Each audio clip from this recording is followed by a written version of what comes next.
Uma produção Domínio Público Audiolivros, de Agatha Christie, O Rei de Paus. Narração Jaime Maciel. A inclinação do jovem se dirigira para ela. Esse orgulho tinha desencorajado e esmagado no gelo. Sempre gostei de audiolivros, mas depois de um tempo, a falta de qualidade e conteúdo começou a me incomodar.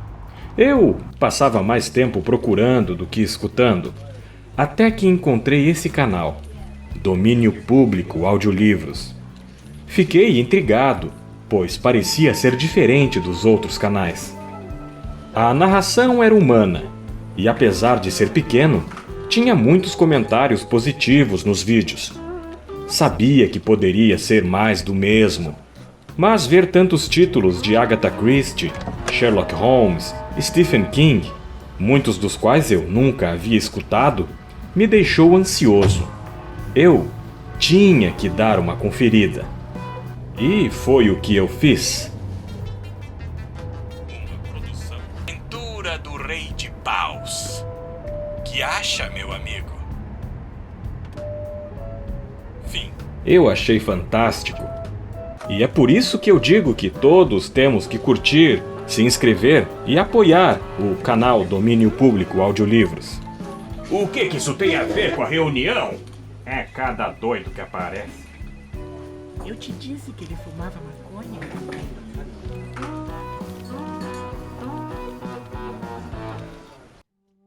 A realidade é mais estranha que a ficção. Comentei, deixando de lado o Daily Newsmonger. O comentário talvez não fosse original e irritou o meu amigo. Inclinando a cabeça, que lembrava um ovo, o homenzinho retirou uma imaginária partícula de poeira de suas calças de vincos impecáveis e disse: "Que pensamento profundo! O meu amigo Hastings está se revelando um filósofo." Sem demonstrar qualquer melindre ante sua inesperada zombaria, indiquei-lhe o jornal que acabara de folhear. "Já leu o jornal essa manhã?" "Já. E quando terminei, dobrei-o com cuidado e simetria, e não o atirei ao chão como acaba de fazer, com sua lamentável falta de ordem e método." O mal de Poirot é sua idolatria pela ordem e pelo método. Chega ao ponto de atribuir-lhes todas as suas vitórias. Então deve ter lido a notícia do assassinato do empresário Henry Hadburn. Foi o que provocou meu comentário. A realidade não é somente mais estranha que a ficção, é também mais dramática. Imagine uma família de classe média, típica deste país, composta de pai, mãe, um filho e uma filha. Os homens vão para o trabalho na cidade todos os dias, e as mulheres cuidam da casa. Suas vidas decorrem em perfeita tranquilidade e monotonia, pois na noite de ontem, quando a família Oglander jogava pacificamente bridge em sua sala de estar, em Daisy Mead, Streatham, uma das portas envidraçadas abre-se de sopetão e uma mulher invade o aposento. Seu vestido de cetim cor de areia está manchado de sangue. Ela balbucia uma palavra: "assassinado", e cai no chão, inconsciente. Talvez a tenham reconhecido por seus retratos nos jornais. É Valéria St. Clair, a famosa dançarina, última coqueluche de Londres. Essa narrativa eloquente é sua ou do Daily Newsmonger? Na pressa de lançarem uma nova edição, o Daily Newsmonger restringiu-se aos simples fatos, mas logo percebi as possibilidades dramáticas da história. Poirot balançou a cabeça, pensativo. Onde está a natureza humana, está o drama. Mas nem sempre onde acreditamos vê-lo. Lembre-se disso. Também estou interessado no caso, pois é provável que venha a colaborar em sua investigação. É verdade? É, um cavalheiro telefonou-me esta manhã para marcar uma hora para o príncipe Paul da Maurânia. Mas o que tem esse fato a ver com o caso? Pelo jeito não tem lido as seções de mexericos dos jornais. Aquelas que começam assim: um passarinho me contou. Olha aqui. Ele me indicou um parágrafo com seu dedo curto e roliço. Que um príncipe do continente está encantado por uma famosa dançarina que agora ostenta no dedo anular um novo e deslumbrante solitário. Mas prossiga sua dramática narrativa, disse Poirot. Deixou Mademoiselle desmaiada na sala de estar em Daisy Mead, lembra-se? Encolhi os ombros. Em consequência, as primeiras palavras pronunciadas por Mademoiselle St. Clair, ao recobrar a consciência, Mr. Oglander e o filho saíram, um para chamar um médico que socorresse a dama, que evidentemente sofria de choque, e o outro para a delegacia, onde contou sua história e conseguiu que a polícia o acompanhasse a Mondezer, a magnífica propriedade do Mr. Redburn, vizinha a Daisy Mead. Encontraram essa conhecida personalidade que gozava de uma reputação duvidosa, caído na biblioteca, com o crânio arrebentado como uma casca de ovo.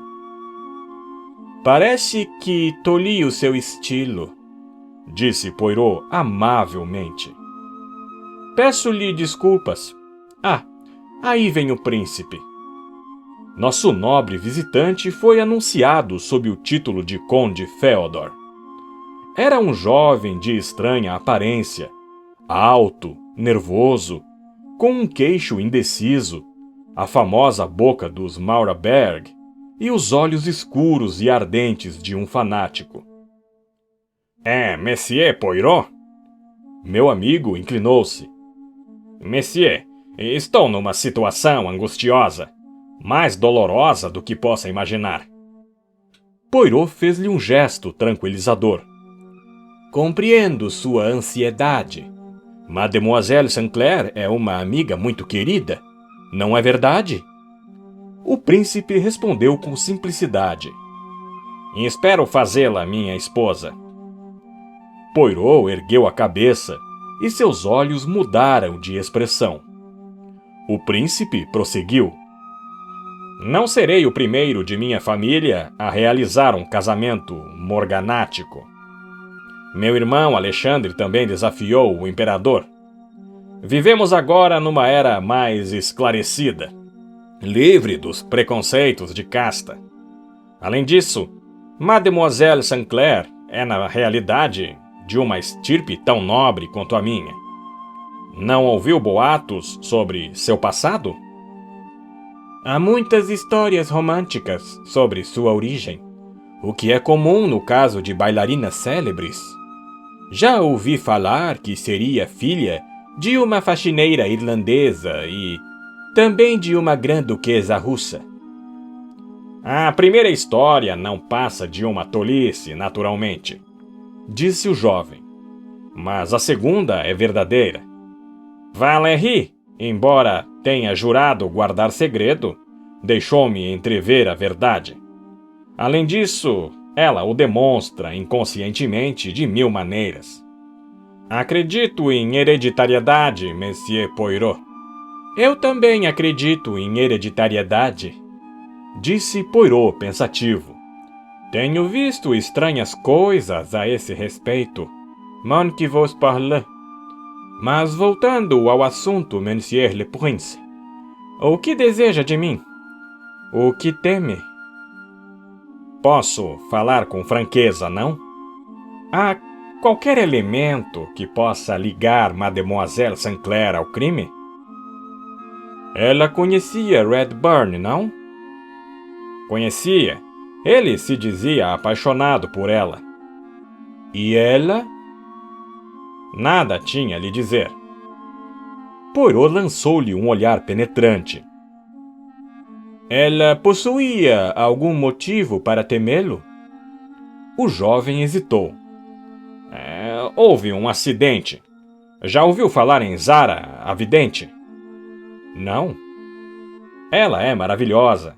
Devia ir vê-la. Valerie e eu fomos consultá-la na semana passada. Zala leu as cartas para nós.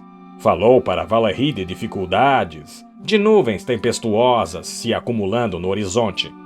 E, finalmente, virou a última carta.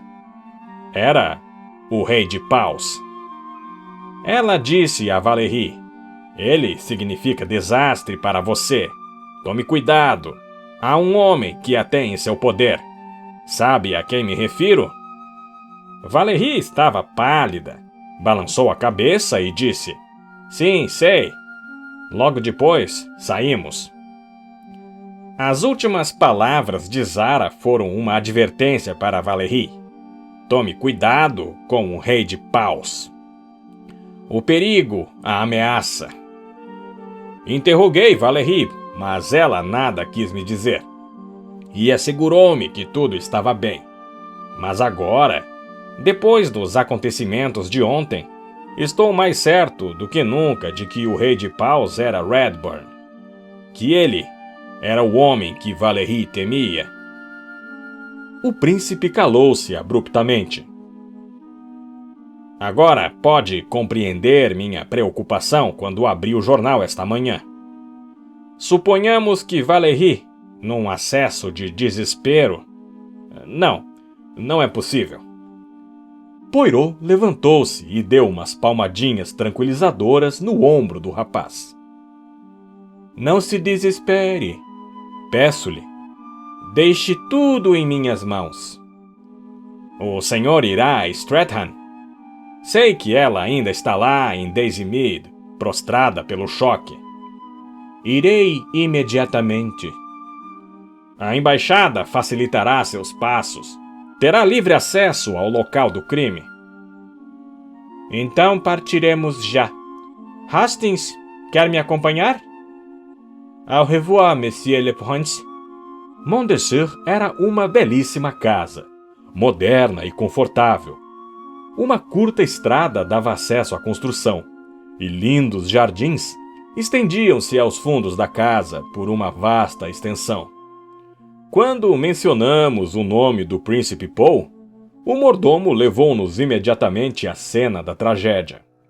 A biblioteca era um aposento magnífico, estendendo-se da fachada aos fundos da casa, com uma grande janela em cada extremo, uma dando para a entrada e a outra para os jardins. O corpo fora encontrado no nicho formado pela segunda. Tinha sido removido há pouco tempo, depois que a polícia concluíra os seus exames. Que aborrecimento! Murmurei para Poirot. Podem ter destruído provas importantes? Meu amigo sorriu. Quantas vezes preciso dizer-lhe que a solução está aqui dentro? Ele indicou o crânio. Nas pequeninas células cinzentas do cérebro é que se encontram as pistas para todos os mistérios. E virando-se para o mordomo, perguntou-lhe: suponho que não houve modificações no aposento, além da retirada do corpo? Não, senhor. Está exatamente como a polícia o encontrou na noite de ontem. E as cortinas? Vejo que elas encobrem o nicho formado pelas janelas. E a mesma coisa na fachada da frente? Estavam fechadas a noite passada? Estavam, sim, senhor. Corro-as todas as noites. Então, Redburn deve tê-las aberto? Creio que sim, senhor. Sabe se o seu patrão esperava algum visitante ontem à noite?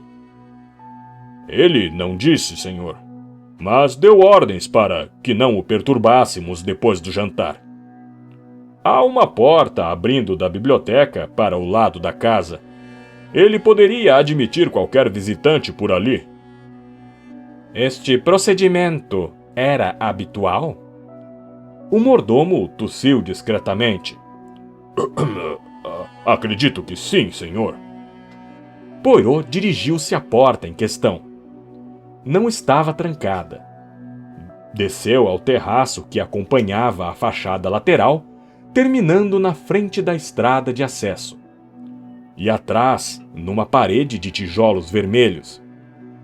"É o pomar, senhor", explicou o mordomo. "Há um portão de entrada ali adiante, mas está sempre fechado depois das 6 horas. Poirot fez um sinal de aquiescência e tornou a entrar. "Não ouviu ruídos alarmantes ontem à noite?" perguntou ao mordomo.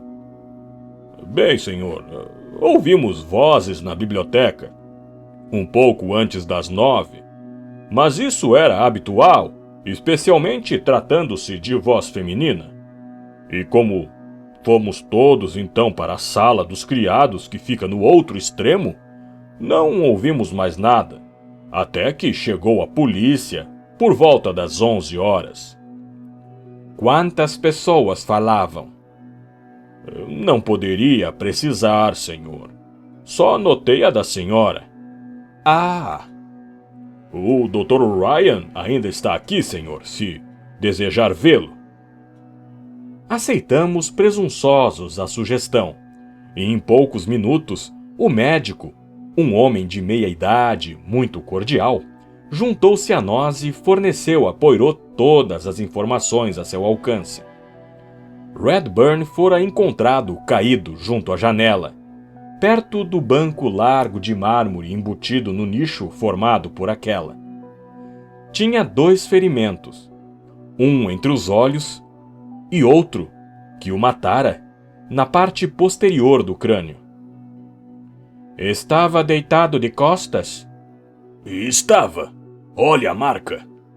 E ele indicou uma mancha escura no assoalho. O ferimento do crânio poderia ter sido causado pela queda?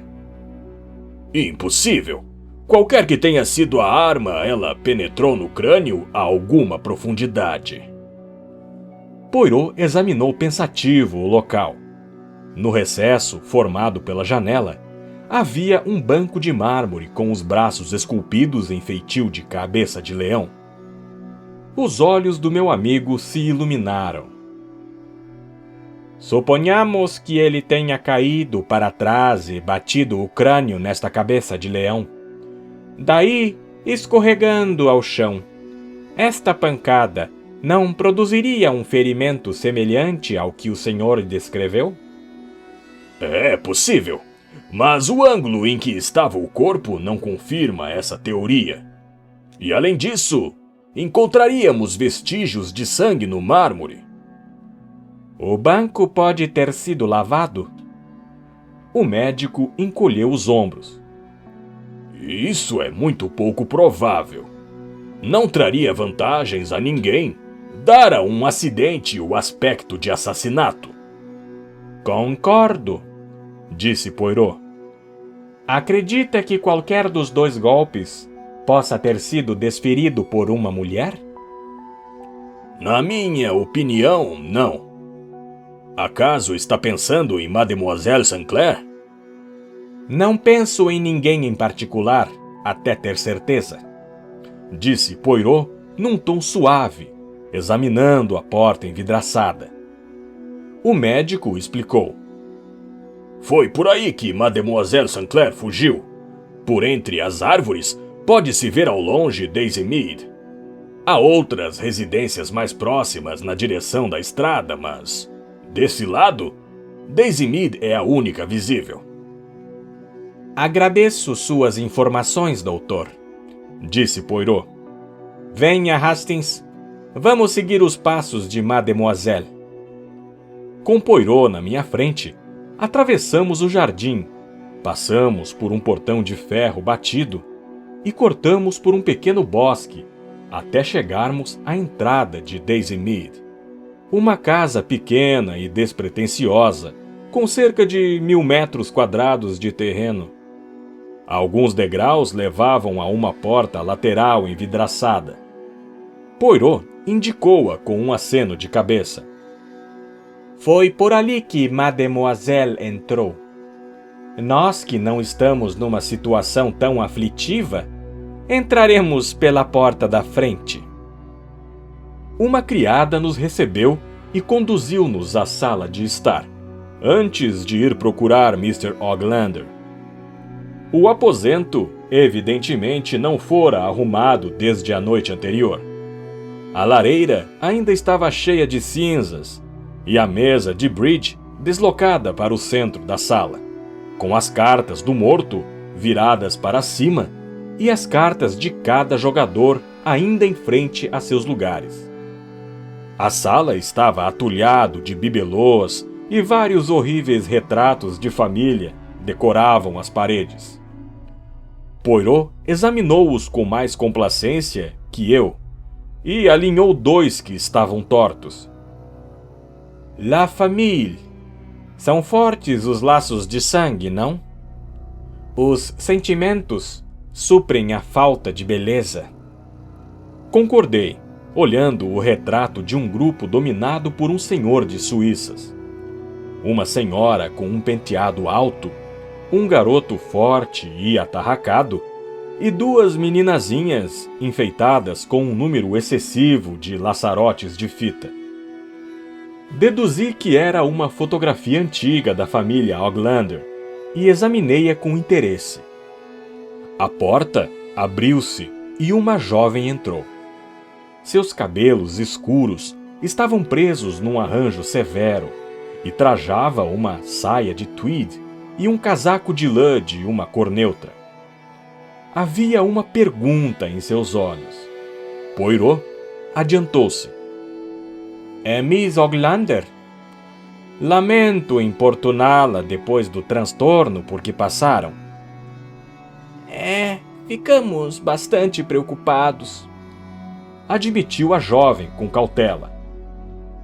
Comecei a suspeitar de que os aspectos dramáticos do caso não haviam sido percebidos por Miss Oglander, que sua falta de imaginação a impedia de sentir a tragédia.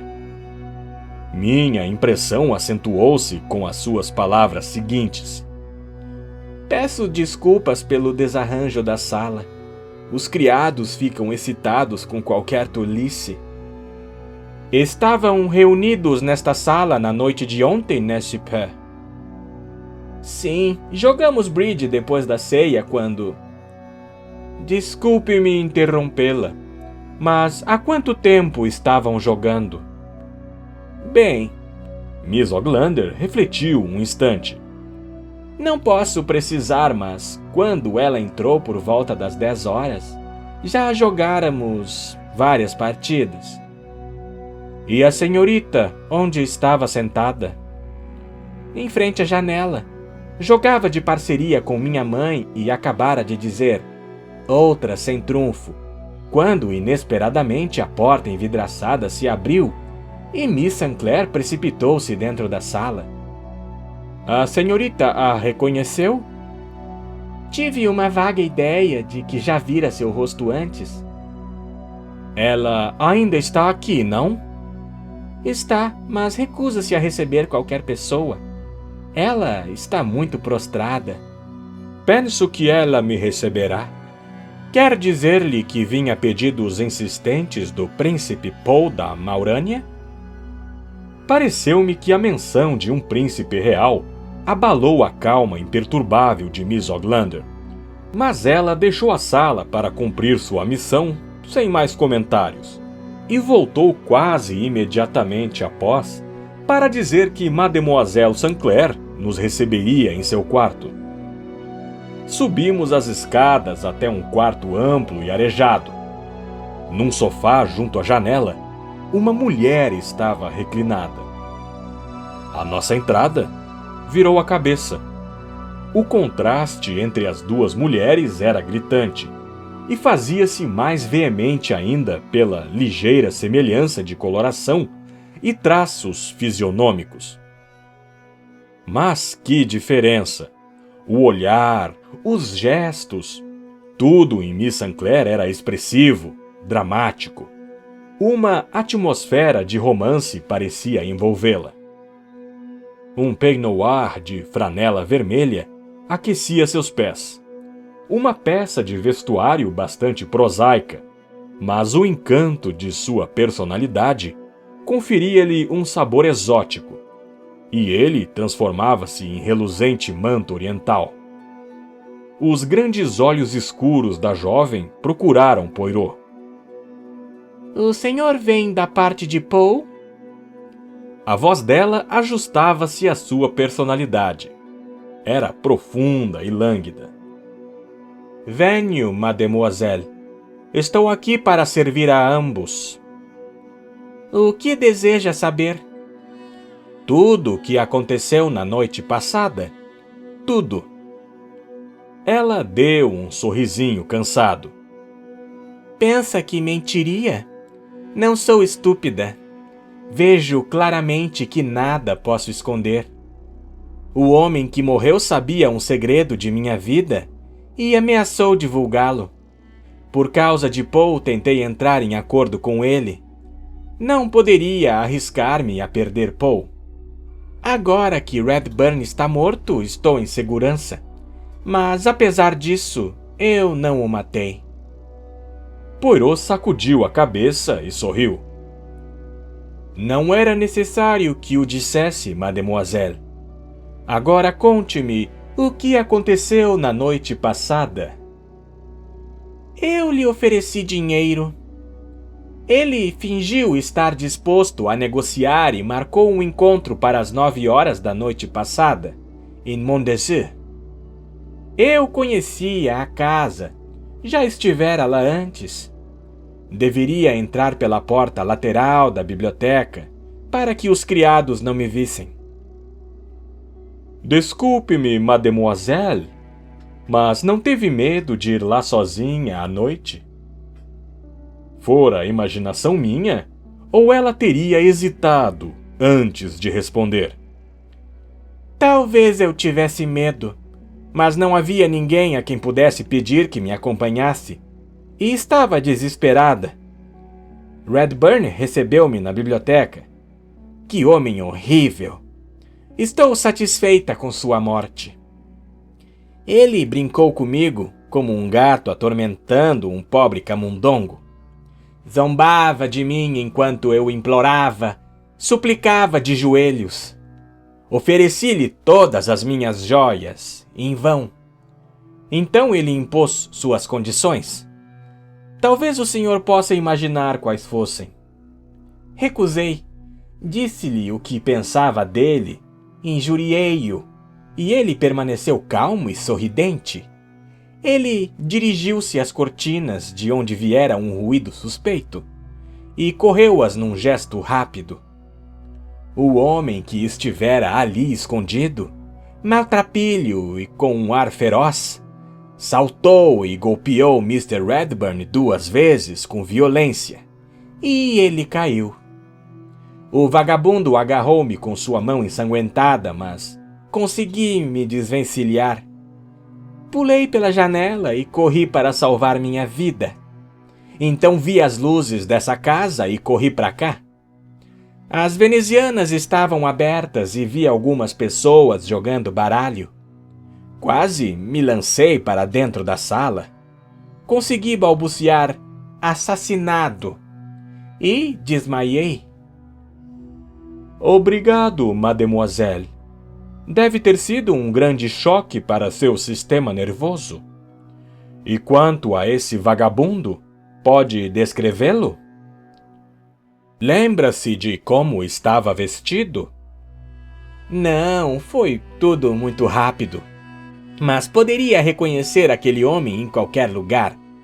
Seu rosto está impresso em meu cérebro. Só mais uma pergunta, mademoiselle. As cortinas da outra janela, a que abre para a entrada de acesso, estavam fechadas? Pela primeira vez, uma expressão de perplexidade apareceu no rosto da bailarina. Ela esforçava-se para recordar. Bien, mademoiselle? Tenho quase certeza. Sim, tenho certeza. Elas não estavam fechadas. É curioso, já que as outras estavam. mas não creio que tenha importância. Vai ficar aqui muito tempo, mademoiselle? Na opinião do médico, já devo estar em condições de voltar à cidade amanhã. Ela olhou para certificar-se de que Miss Oglander havia saído. Essa gente tem sido muito bondosa, mas não fazem parte do meu mundo. Eu os choco. E, bem, não simpatizo com a burguesia. Em suas palavras, havia um leve traço de amargura. Compreendo, disse Poirot. Espero não ter fatigado-a em demasia com as minhas perguntas. De forma alguma, monsieur.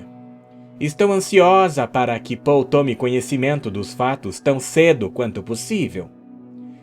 Desejo-lhe um bom dia, mademoiselle, disse Poirot, despedindo-se, e ia saindo quando indicou um par de delicados sapatos de cromo e perguntou: São seus, mademoiselle?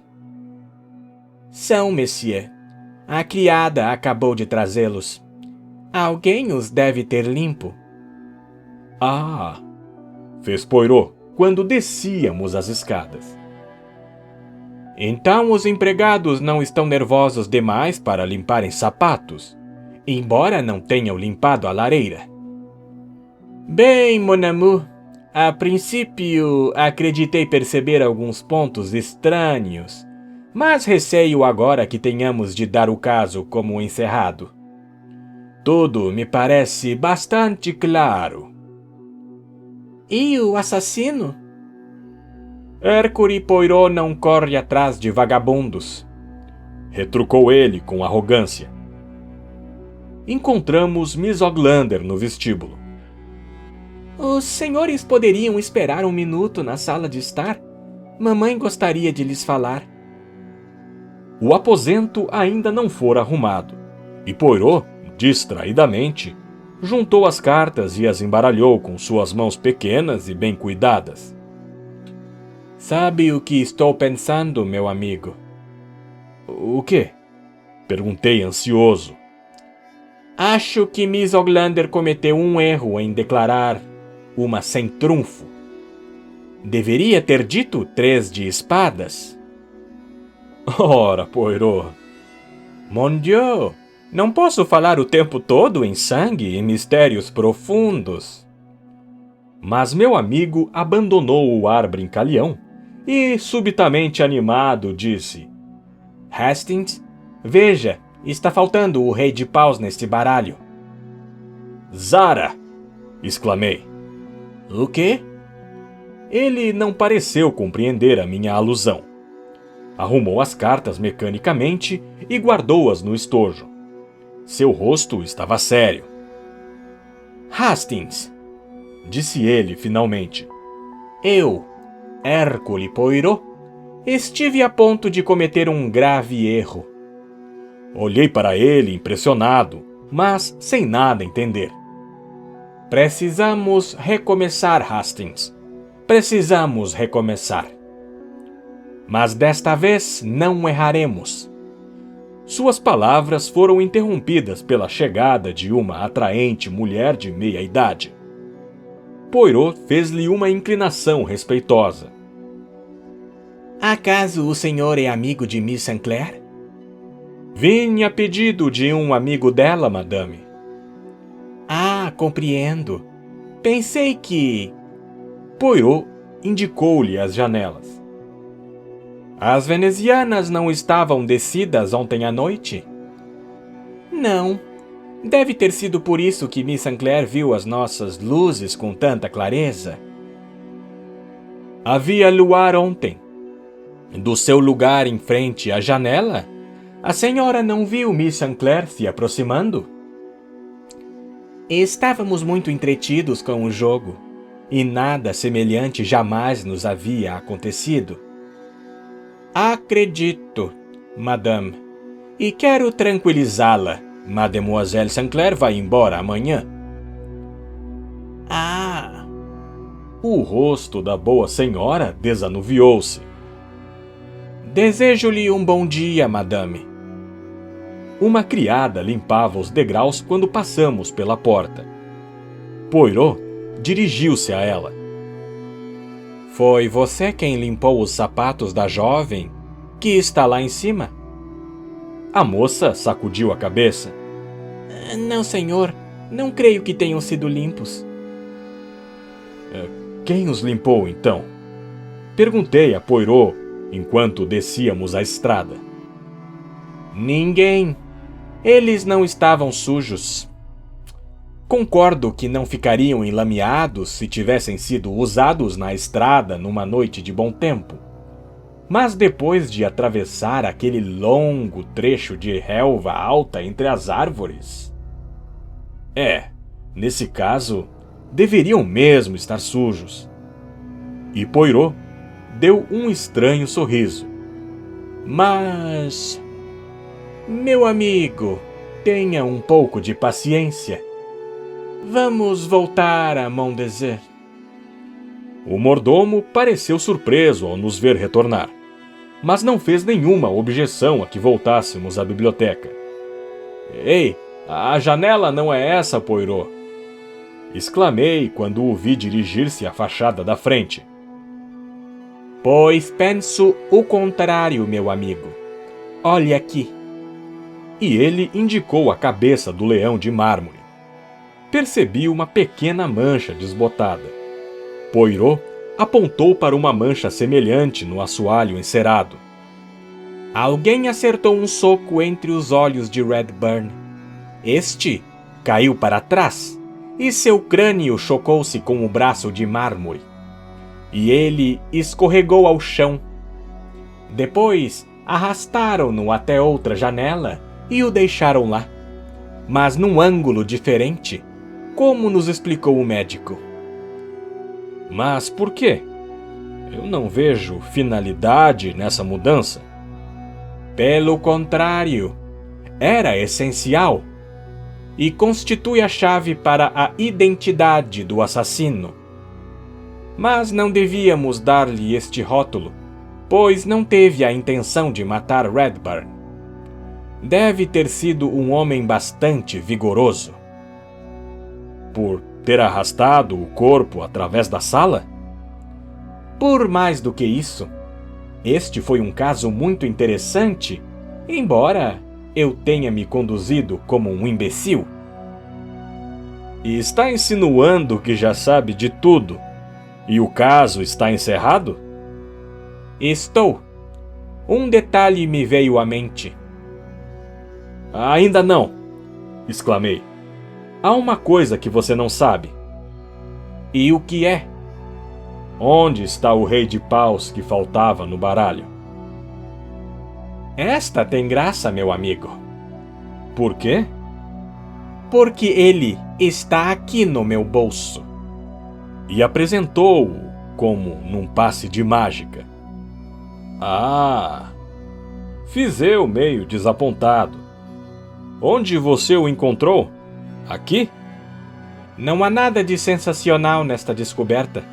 A carta fora simplesmente esquecida dentro do estojo. E mesmo assim forneceu-lhe uma pista, não foi? É verdade, meu amigo. Devo meus agradecimentos à Sua Majestade. E a Madame Zara? Ah, sim. A esta senhora também. Bem, o que faremos agora? Vamos voltar à cidade. Mas primeiro preciso trocar umas palavras com uma certa senhora de Daisy Mead. A mesma criadinha abriu-nos a porta. E estão todos almoçando agora, a menos que queira ver Miss Sinclair, que está repousando. Gostaria de falar com a senhora Oglander alguns minutos. Quer chamá-la? Ela nos conduziu à sala de estar. Ao passar pela sala de refeições, tive uma rápida visão da família, agora acrescida da presença de dois homens fortes e atarracados, um de bigode e outro barbeado. Em poucos minutos, a senhora Oglander veio ao nosso encontro. Havia uma pergunta em seus olhos. Poirot inclinou-se. Madame, temos um grande respeito pelas mães em nosso país. La mère de famille. Ela é a base de tudo. A senhora Oglander ficou espantada com esta introdução. É por esta razão que estou aqui, para tranquilizar uma mãe aflita. O assassino de Mr. Redburn não será descoberto. Não tenha receio. Eu, Hercule Poirot, lhe asseguro. Estou certo, não estou? Ou acaso será a esposa que cumpre tranquilizar? Houve um pequeno silêncio.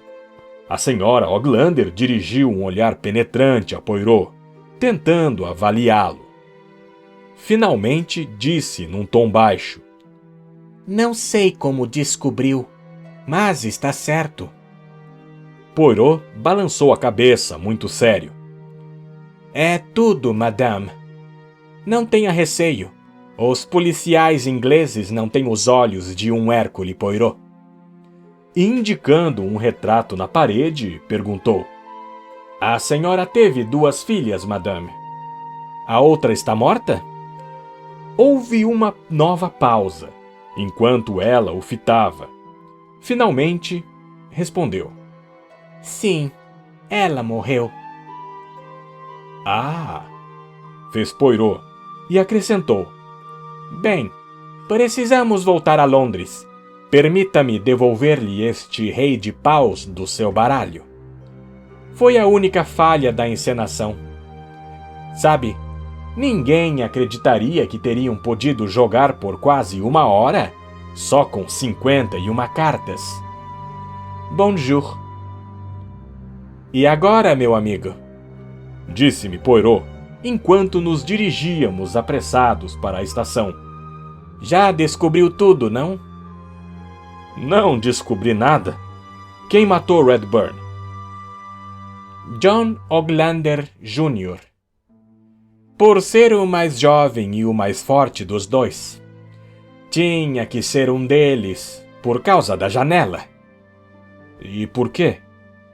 Havia 4 saídas da biblioteca, 2 portas e 2 janelas. 3 destas saídas davam para a frente, direta ou indiretamente. Era preciso fazer acreditar que a tragédia ocorrera na janela dos fundos, para dar a impressão de que fora o acaso que impelira Valérie Sinclair para Daisy Mead. Na realidade, ela desmaiou, e John Oglander carregou-a nos ombros. Foi por isso que eu disse que ele deveria ser um homem forte. Então, os 2 vieram juntos? Vieram. Lembra-se da hesitação de Valérie quando lhe perguntei se não tivera receio de vir só? John Oglander a acompanhou, o que não deve ter melhorado em nada a disposição de Redburn. Eles discutiram, e deve ter sido algum insulto dirigido a Valérie que fez Oglander agredi-lo. O resto você já sabe. Mas por que o bridge? São necessárias 4 pessoas para jogar bridge. Um fato óbvio como esse é muito convincente. Ninguém imaginaria que só havia 3 pessoas naquela sala naquela noite. Eu ainda estava intrigado. Há um fato que não entendo. O que tem os Oglander a ver com a bailarina Valérie Sinclair? Ora, admira-me que não tenha descoberto, depois de ter olhado tanto tempo aquele retrato na parede. Mais tempo do que eu. A outra filha dos Oglander pode estar morta para a família, mas o mundo a conhece como Valérie Sinclair. O quê? Não notou a semelhança quando viu as 2 irmãs juntas? Não, confessei. Só pensei quão extraordinariamente diferentes elas eram. A sua mente se deixa influenciar muito por impressões externas e românticas, meu caro Hastings. Os traços fisionômicos das duas são quase idênticos, assim como a cor da pele e dos cabelos. O fato interessante é que Valérie se envergonha tanto de sua família quanto esta dela. Apesar desse fato, num momento de perigo ela recorreu ao irmão. E quando os acontecimentos se complicaram, todos se mantiveram coesos numa maravilhosa união. Os traços sanguíneos são muito fortes e naquela família todos são capazes de representar. É daí que Valérie herdou seu talento dramático. Como o príncipe Paul, também acredito em hereditariedade. Eles conseguiram enganar até a mim. Se não fosse por um feliz incidente e por uma resposta da senhora Auglander, em que contradisse sua filha quanto à sua posição na mesa do jogo, a família Auglander teria derrotado Hercule Poirot. O que dirá o príncipe? Que Valérie não poderia ter cometido o crime e que duvido que possam localizar o assaltante. Pedir-lhe-ei que apresente meus cumprimentos a Zara. Que coincidência curiosa! Penso que intitularei este caso de A Aventura do Rei de Paus. Que acha, meu amigo? Fim.